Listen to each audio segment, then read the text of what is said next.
At an exclusive auction, a wealthy businessman humiliated a black man, unaware he held the key to his company's future.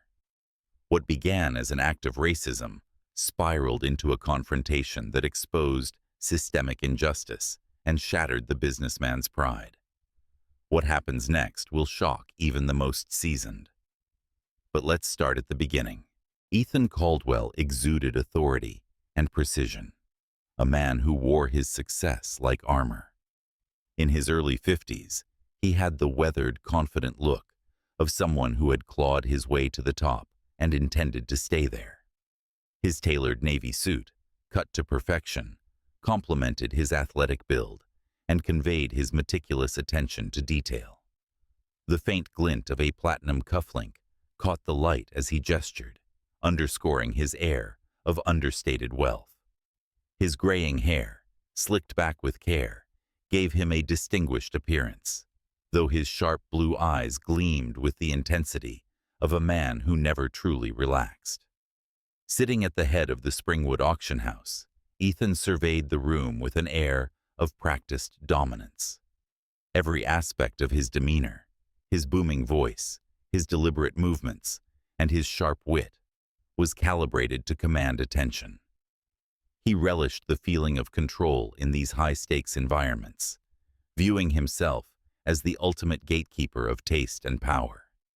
To Ethan, success was a language, and he was fluent enough to disdain those who, in his view, couldn't meet the unspoken criteria. As the auction began, the room hummed with energy, a mix of excitement and quiet awe as attendees, most of whom Ethan knew by name or reputation, filtered in.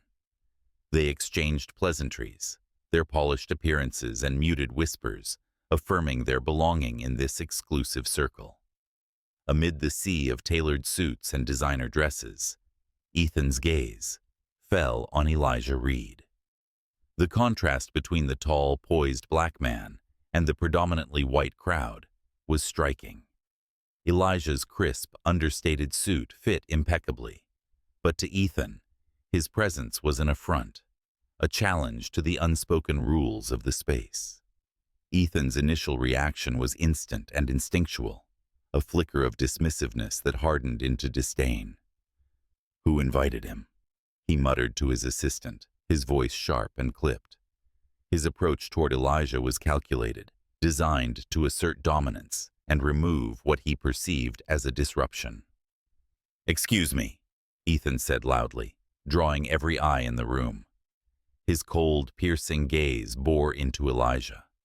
The exchange that followed, though brief, was a masterclass in microaggressions. Ethan's tone dripped with condescension as he dismissed Elijah as a tourist.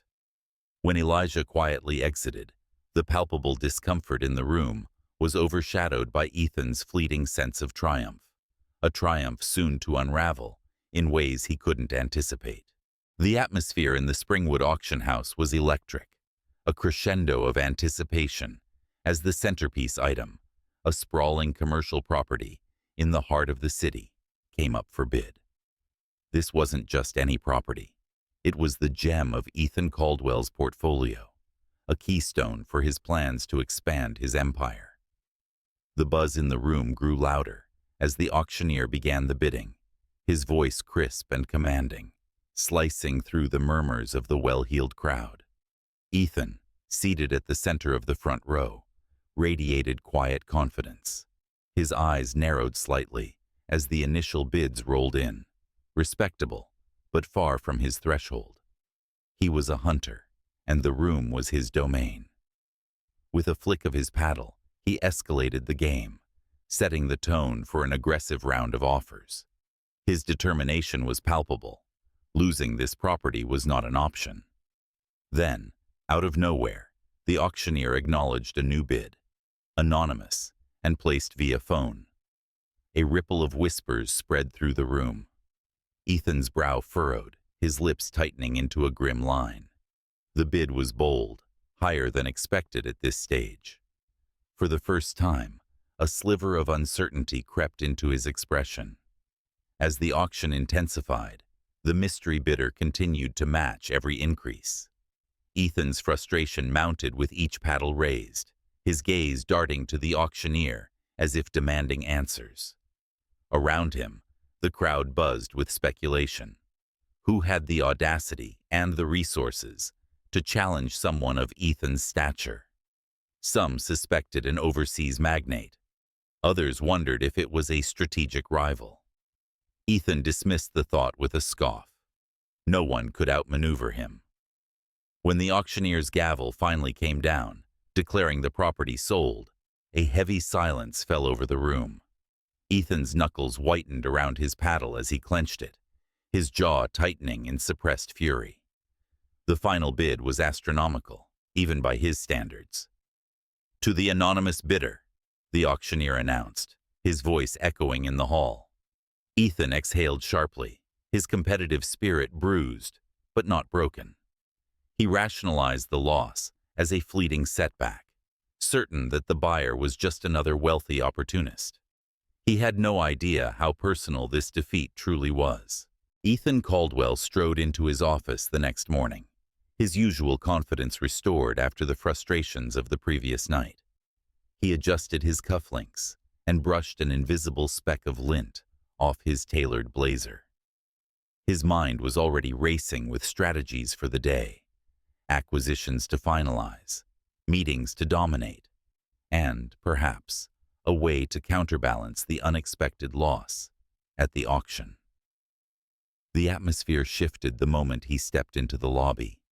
His assistant, a petite woman with a professional demeanor, was waiting near his desk. Her pale complexion and trembling hands immediately caught Ethan's attention. She handed him a folder, her gaze darting nervously between him and the floor. "Sir," she began, her voice barely above a whisper. "The new owner of the Wilson District property is requesting a meeting today." Ethan raised a skeptical eyebrow, flipping through the documents. "Who is it?" he asked, already anticipating a familiar rival or an investment firm. The assistant hesitated before replying. "Elijah Reed." Her voice trembled as she spoke the name, and Ethan froze. His brow furrowed in confusion, the name not immediately sparking recognition. But then, like a jolt, the memory of the black man he had arrogantly dismissed at the auction surfaced. His stomach churned, though he kept his expression guarded. Before Ethan could process the implications, the door to his office opened, and Elijah Reed entered with calm assurance. Today, Elijah exuded a commanding presence. His confident stride, coupled with the understated elegance of his dark suit, filled the room with an unspoken authority. He extended a hand, but didn't wait for Ethan to reciprocate. "Mr. Caldwell," Elijah began, his voice smooth and composed. "Thank you for agreeing to meet me. I'm the new owner of Wilson District." Ethan's jaw tightened, his grip on the folder firm enough to crease the edges. "I see," he managed, his voice strained. "Quite the acquisition. Congratulations." Elijah's faint smile didn't waver. "It's more than an acquisition, Mr. Caldwell," he said, each word deliberate. "The property includes a controlling stake in Caldwell Enterprises." The words hit Ethan with the force of a sledgehammer. For a moment, he sat in stunned silence, his mind reeling. His empire, his pride, was now at the mercy of the man he had dismissed as unworthy. Despite his efforts to maintain composure, the panic flickered in his eyes. In the tense silence, Elijah placed a folder on Ethan's desk. "I've been following your company for years. Your success is undeniable, but so is your disregard for people who don't fit your mold." Ethan stammered. "If this is about yesterday, it's about much more than yesterday." Elijah interrupted, his voice steady. "I've faced men like you my entire life.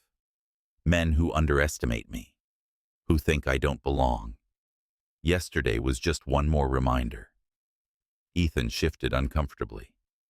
"So what now? You're here to gloat?" Elijah shook his head. "No, I'm here to offer a choice. We can fight this out, drag your name through the courts and media, or we can work together. I'm willing to keep you on as CEO, under certain conditions. Ethan blinked, stunned by Elijah's restraint. Why? After what I did? Elijah leaned forward, his gaze unwavering. Because this isn't just about us. It's about setting a precedent, showing that success isn't defined by exclusion or arrogance, but by collaboration and accountability. Ethan sat back, his chest tight with shame and gratitude. For the first time in years, he felt truly humbled. I'll agree to your terms, he said finally, his voice quiet. Months later, the partnership between Elijah and Ethan had transformed the company. Diversity initiatives flourished, and Caldwell Enterprises became a model for inclusion. The two men, once adversaries, found themselves aligned in their shared vision.